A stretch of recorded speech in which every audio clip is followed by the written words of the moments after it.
Friends, welcome to my channel. Don't forget to like and subscribe. It's not difficult for you, but it's nice for me, and we're starting. It can often be said that there is a fine line between love and hate. Many of us walk this line every day. Friends, family, and colleagues, I can't believe I ever liked this guy. Shitty dude, you're a fucking asshole. My personal favorite is, I fucking hate that fool.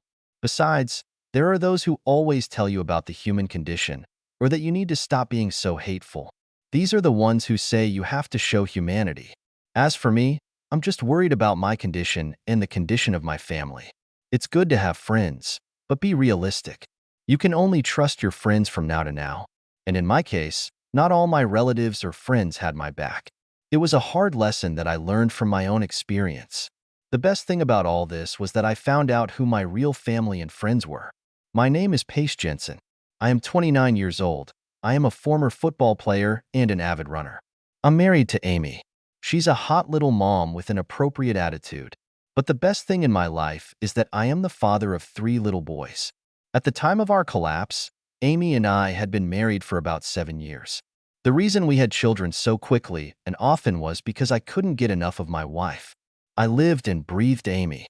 That's where I suppose my downfall began. We made our vows the day after we graduated from college. We both graduated from UMass.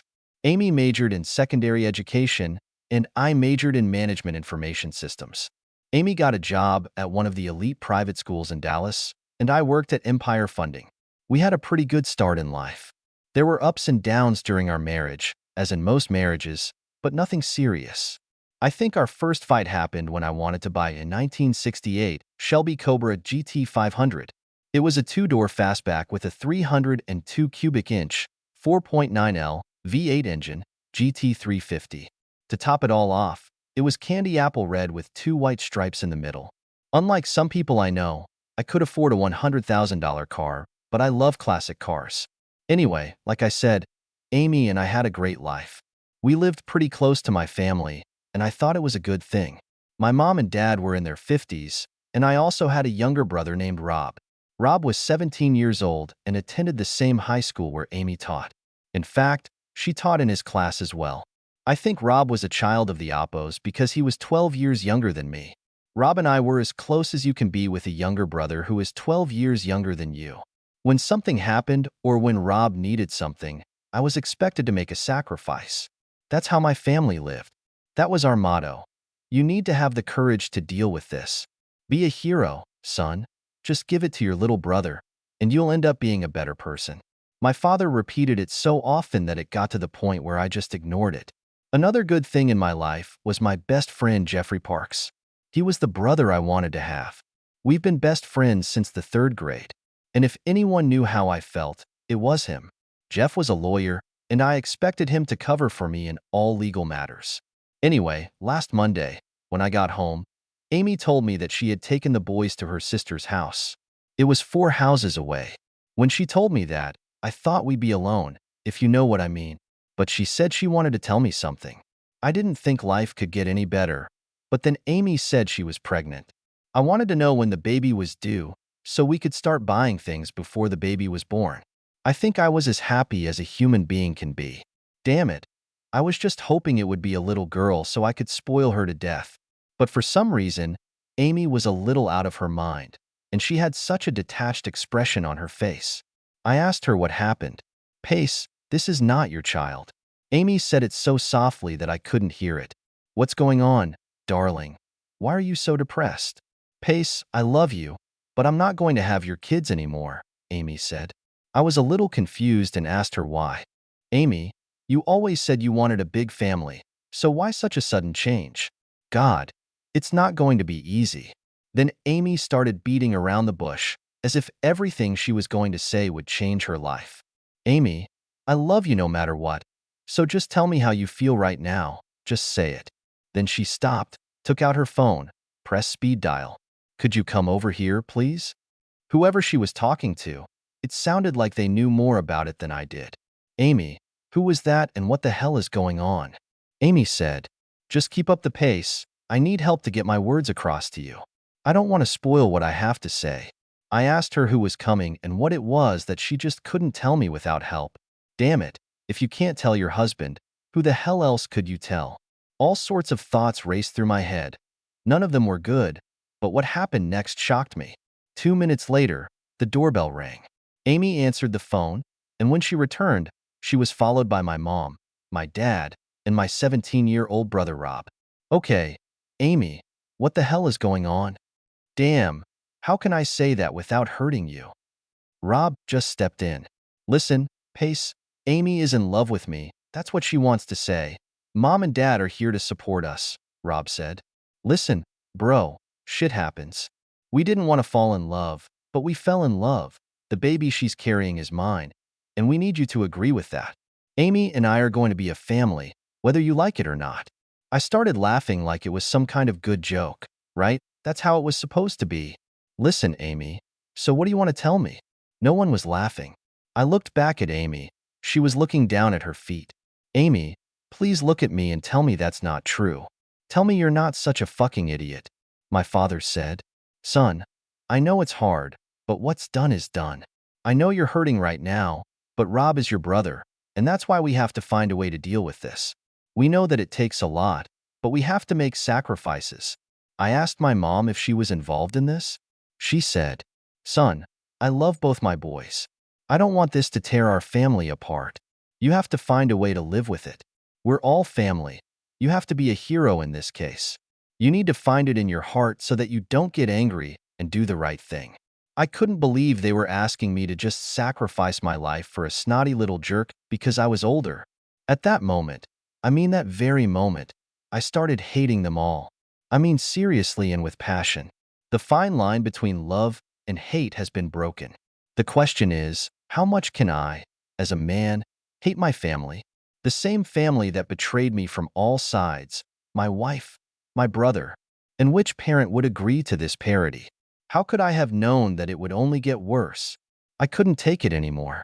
I turned around and walked out with Amy and Mom in tow. Rob pulled Amy away from me. I walked 4 houses to pick up my children.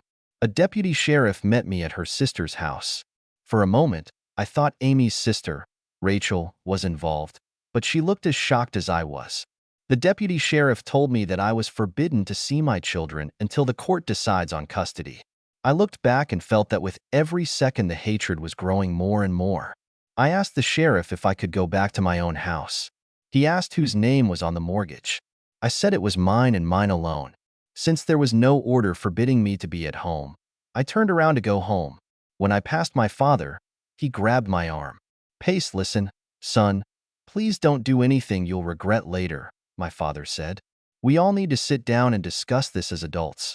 I looked at him and told him never to call me a fucking son again. No, get your fucking hand off me, or you'll regret it for the rest of your life. Now leave me alone, all you backstabbing fools. I looked at Amy and told her, if I were you, I would hire a good lawyer. Because, trust me, you're going to need it. Enjoy the kids while you can, you fool, and now get the hell out, you cheater, and take these assholes with you. Before I could take another step, Rob shot at me. He hit me on the right side of my face. Before I could jump back, my dad grabbed me and Rob hit me again. I'm lucky Rob hits like a fool, otherwise it would have hurt me. The sheriff jumped off the porch, ran up and attacked Rob. I pulled away from my father's arms and punched him in the mouth. He fell to the ground, and his expression was one of utter shock. He would never have believed that Pace, a sensible child, would get so angry. When the fight ended, Rob and his father were arrested for assault. But I had no idea that the best was yet to come. A couple of days later, the assistant district attorney called me and asked me to testify. At the same time, I just happened to mention that it all started with the fact that my 29-year-old wife, with whom I lived for 7 years, was pregnant with a 17-year-old brother. I also said that my brother went to 12th grade at the same school where Amy taught. They seemed to show some interest in this information. 2 days later, I went to a meeting with the only person I could rely on, Jeffrey Parks, a lawyer. I arrived at his office in a good mood. It turned out to be another treacherous ride on the Pace-Jensen freeway. While waiting for him to finish, he went out with his new client. Amy looked back, saw me, and grinned. I looked at Jeff and said, "You'd better do this to me, Jeff." Jeffrey Parks turned and walked away. That's how it was arranged so quickly. Jeff was their man. He knew how I would react and cut me off. I never thought she would do something like that. I'll always wonder why he decided to follow her. But then you know what? Who cares about his reasons? Because as soon as he said yes, he no longer existed for me. Go to hell with them. I had to laugh again. But there was a difference. It was just another reason to keep crossing the line. I was becoming a different person. Hate can do this to you. I turned to a different kind of lawyer, Stevie Crossed. Stevie was known as Ulcer. His motto was, if you have money, go for it. He was about to close his office when I found him. I asked him if he wanted to be involved in a case that would soon receive national publicity.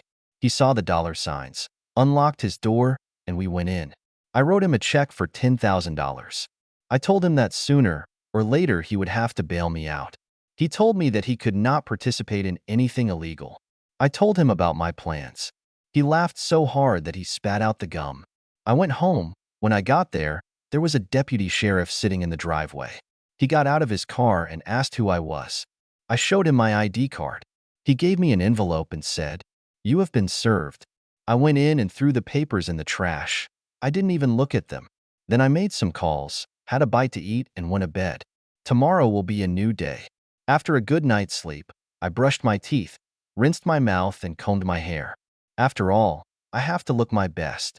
As soon as I walk out the door to get the newspaper, bam, they pounce on me. "Mr. Jensen, is it true that your wife is a teacher and pregnant with your underage brother's child?" one reporter asked. Then another asked which school she teaches at. Another asked why she is still at large. I said I didn't know who should be doing this. From that moment on, life turned into hell for everyone involved in this sad case. Reporters were stationed outside Amy's school, my parents' house, Jeff's office, and Amy's sister's house. Jeff loved publicity, but not like this. When Amy and my former parents first approached Jeff, he got the impression that Rob was at least 18, not 17. The next thing angered Jeff even more. It was when his office was picketed by a group of family rights defenders. One of the protesters doused him with cow urine. The next morning I appeared on the Nancy Grace show, and she called Amy anything but a child of God. If any of you watch Nancy Grace's TV show, you know that as soon as she finds out the story, she's like a dog with a bone. From the first moment to the end of the story, Nancy's reports were dedicated to Amy and her hilarious group of losers. Hello everyone. A child molester is walking free on our streets and is pregnant by an impressionable young man. And where is the district attorney? Nancy shouted. I recorded the show. I looked pretty dapper. I think so myself. But the camera does add 10 pounds. 2 days later, Amy was arrested for having sex with a minor, a violation of public trust. Rob was taken from the custody of his parents and sent to a juvenile colony. Eventually, they found out that he had to stay there until he turned 18. A month later, I was sitting in the courtroom across from Amy and my ex-family. She was represented by an asshole who used to be my friend. The only one I felt sorry for was my mom. She just sat there looking sad. It was heartbreaking. But that's life. Over the past month, Amy and Mrs. Jensen have called me hundreds of times, asking if I would sit down and talk to them before things go too far. I asked Amy a question. Did you sit and talk to me before you made love to my brother? She didn't answer, so there was no need to talk. After Amy was arrested, my children were returned to me. At a quick custody hearing, the judge awarded me full custody, alimony, and a house that was already in my name. As the criminal trial approached, I had to testify. I wanted to make sure that this fool would serve a long time in prison, but it was not to be. Amy never went to trial. She made a plea deal and got 3.5 years. In her sentencing statement, she asked for my forgiveness. I almost felt sorry for her. Her life was ruined.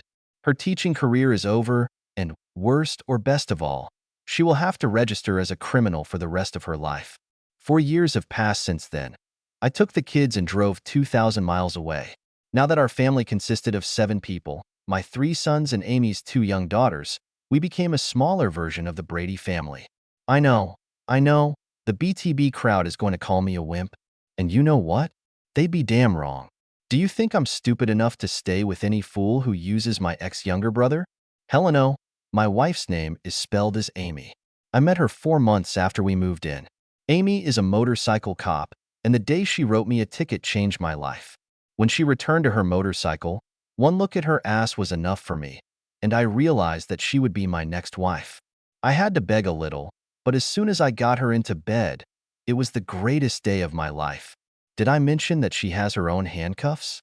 I love her to death, but it took her a long time to overcome my distrust. Amy has faced a lot of shit over the years, and she's been through just as much. She's just like me.